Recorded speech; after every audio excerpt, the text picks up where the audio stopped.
Pero llegó una Pascua, hace 2010 años, en la cual ya no hubo un cordero por familia, ya no un judío llevando a su propio corderito, no. Fue Dios mismo poniendo su propio cordero.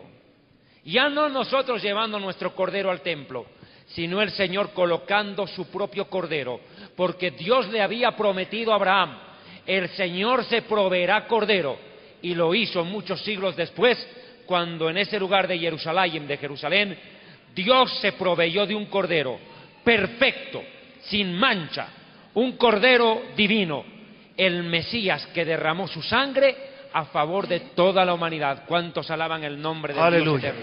Quisiera, tremendo, David, que agreguemos algo importante. Lo que Cristo hizo es muy diferente a cualquier comparación que hagamos. Eso es lógico. Les voy a explicar por qué. Porque no es el simple hecho de que usted pecó o a usted lo secuestraron y usted no tuvo el dinero y dice, pedimos $1 millón para liberar a tal persona, y esa persona no tiene el dinero.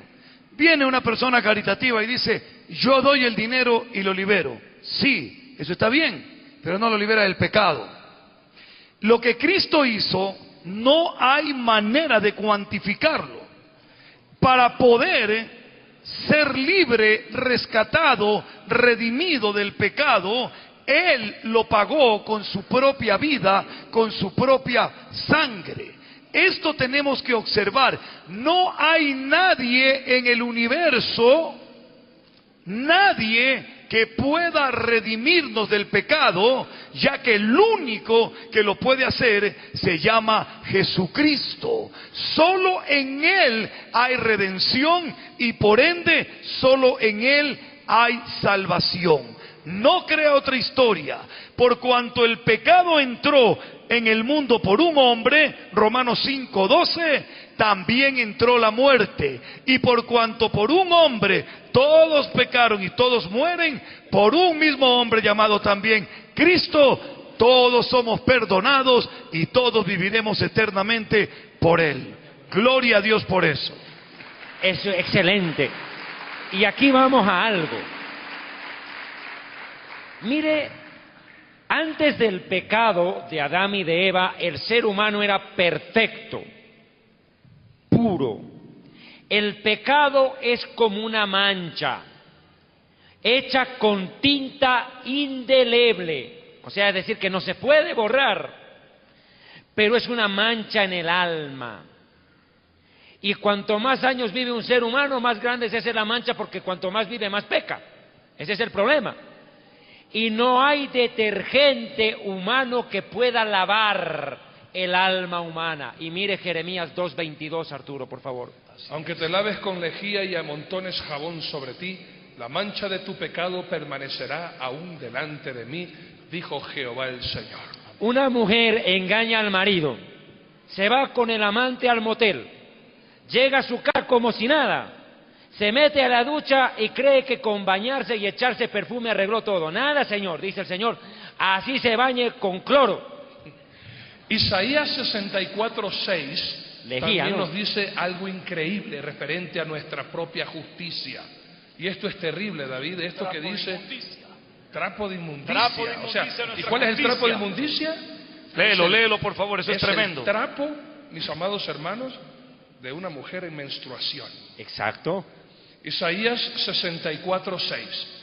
Si bien todos nosotros somos como suciedad y todas nuestras justicias como trapo de inmundicia, y caímos todos nosotros como la hoja, y nuestras maldades nos llevaron como viento.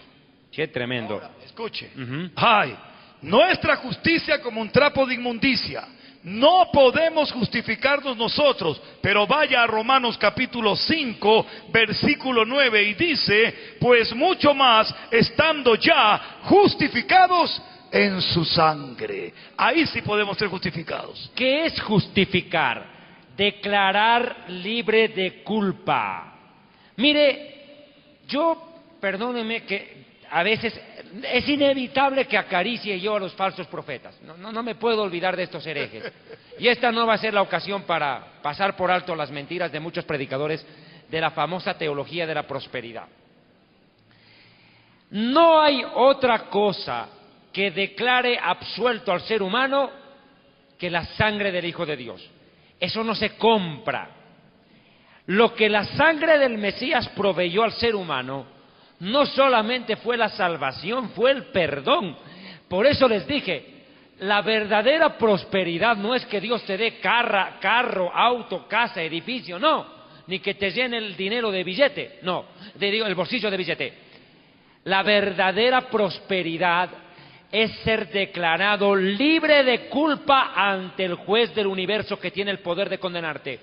Por eso dice la Biblia, bienaventurado el varón al cual el Señor no culpa de pecado. Y para que Dios no nos culpe de pecado, solo alguien inocente tuvo que derramar sangre a favor nuestra, porque no hay uno que sea libre.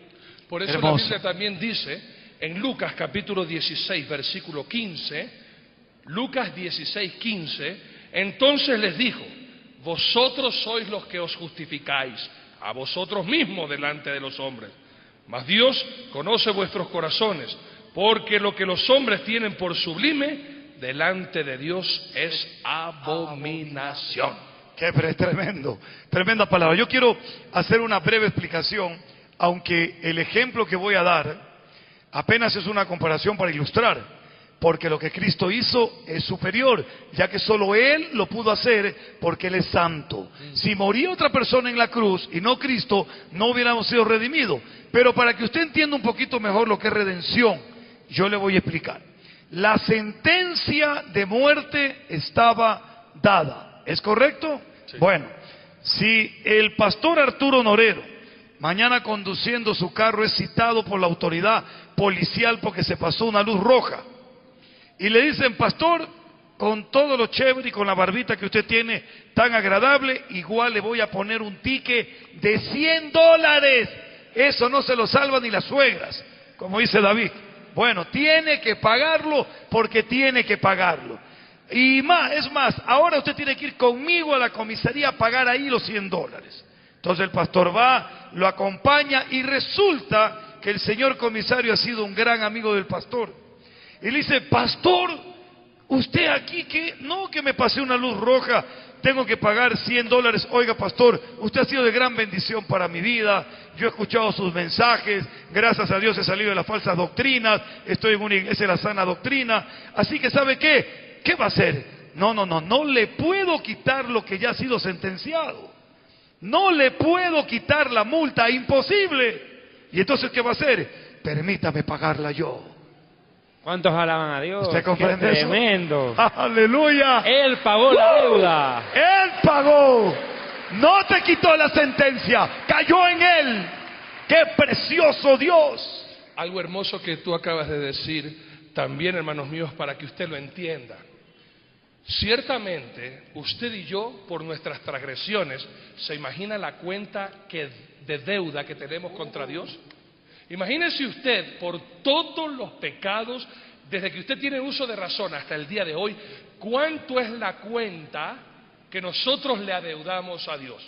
Sin embargo, cuando aceptamos a Jesucristo, hermanos míos, ¿sabe lo que pasa con esa increíble y terrible deuda? Usted se acerca al Padre y el Padre le dice, aquí está tu cuenta, cancelada con la sangre de Cristo. No debes nada, eres libre. Eso es lo bello de ¡Aleluya! Jesús. Eso es lo bello de Jesús. Ante Dios hemos sido justificados y declarados justos. Ahora, imagínese usted si tuviéramos que con dinero justificarnos del pecado, todos andaríamos chiros. El mundo estaría sin un centavo. ¿Cómo podríamos nosotros pagar tanta barbaridad que se ha hecho? Eso es algo tremendo. La justificación en Cristo Jesús le costó la vida a Él y fue valioso lo que Él hizo, pero a usted y a mí nos llegó por gracia y eso hay que valorarlo. Y aquí viene algo importante, Nelson, Arturo y amigos televidentes. Hemos dicho de que los sacerdotes tenían que derramar sangre inocente, ¿no es verdad? Para poder limpiar el pecado del hombre. Pero, mire, los predicadores de la teología de la prosperidad le dicen, si usted quiere ser sano, dé plata. Usted quiere conseguir empleo, dé plata. Usted está endeudado y quiere salir de la plata, de la deuda, ahora endeúdese con Dios más. Ahora pague a Dios y pague al otro. Lo endeuda más todavía. Es decir, si usted le da plata a Dios, Dios se lo paga la deuda y ahora queda endeudado con Dios y con el hombre. Terrible. Qué tremendo. Mire qué comparación, y esto escuche. Antes los hombres, o sea los sacerdotes, los hombres sacrificaban animales en nombre de Dios. Hoy estos predicadores animales sacrifican humanos en nombre de Dios y para robarse la plata. Qué increíble. Tremendo. Se volcó el Tremendo. pastel. Tremendo, tremendo, tremendo, tremendo. Qué terrible. Ahora, Arturo, David, hay algo tan preciso. Por cierto, lo de la gracia lo encontramos en Efesios capítulo 2. Hay algo tan preciso con respecto a esto de la famosa prosperidad y de lo que estamos hablando también de lo que es lo correcto, ¿verdad? Miren lo que dice Primera de Timoteo capítulo 6.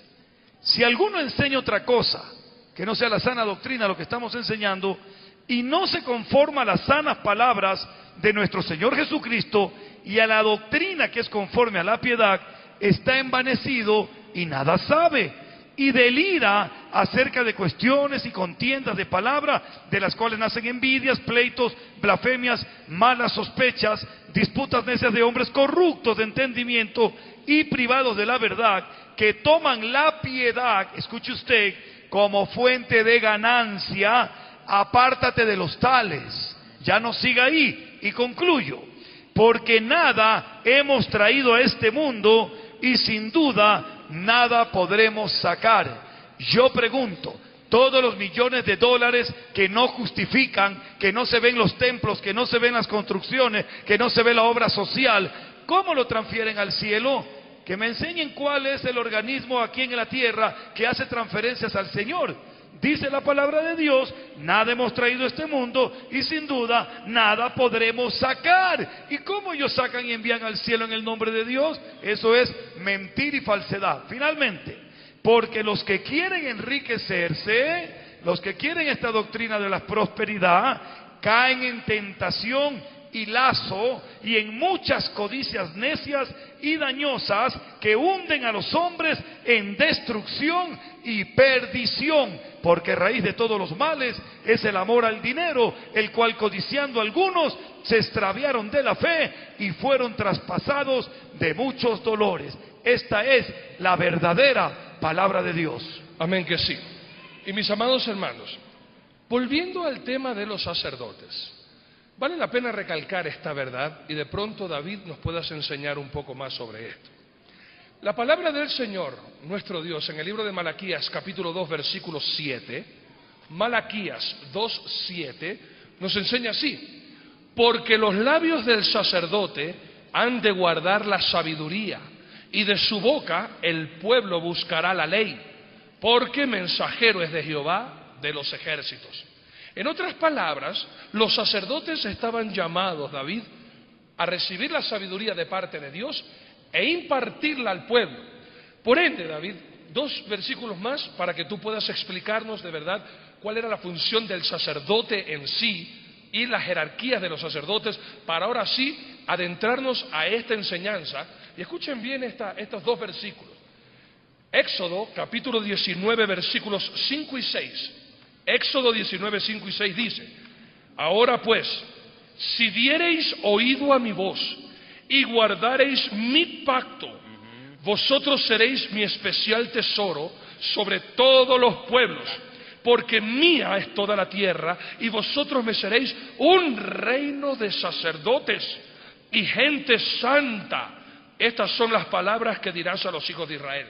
Y el contexto, obviamente, de estas palabras que le fue dada al pueblo de Israel antes de subir al Sinaí Moisés para recibir la ley de Dios, está en Primera de Pedro, capítulo 2, versículo 9.